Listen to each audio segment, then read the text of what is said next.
এবারের সংসদের একটা লক্ষণীয় বিষয় হলো যে নারী প্রার্থী যথেষ্ট কম ছিল, এবং তাদের অংশগ্রহণও বিশেষ করে নেতৃত্বের জায়গা থেকে যথেষ্ট কম ছিল। যদিও আমরা জানি যে জুলাই আন্দোলনের সময় নারীদের একটা সরব উপস্থিতি ছিল, অংশগ্রহণ ছিল, কিন্তু রাজনৈতিক দলগুলো আসলে নারীদেরকে সেইভাবে স্পেস দেয়নি। বিএনপি খানিকটা স্পেস দিয়েছে, এনসিপি খানিকটা স্পেস দিয়েছে, জামাত কিন্তু একেবারেই নারীদেরকে কোনো স্পেস দেয়নি। তো সেই প্রেক্ষিতে আমি বলবো যে বিএনপি এবং এনসিপি খানিকটা হলেও নারীদেরকে স্পেস দেওয়ার যে তাদের পজিশন, সেটা আহ, উম, আহ, মাথায় রেখেছে।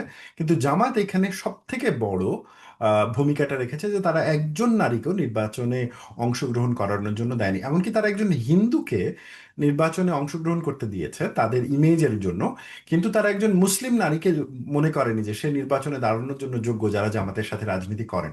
এটা একটা বড় রাজনৈতিক দল হিসেবে অত্যন্ত লজ্জার একটা কথা যে হাজার হাজার নারী সদস্য জামাতের হয়ে কাজ করছে এই নির্বাচনে। জামাতের এই যে এত ভালো করেছে, এর কিন্তু অন্যতম একটা কারণ হচ্ছে জামাতের নারী সদস্যদের ভূমিকা।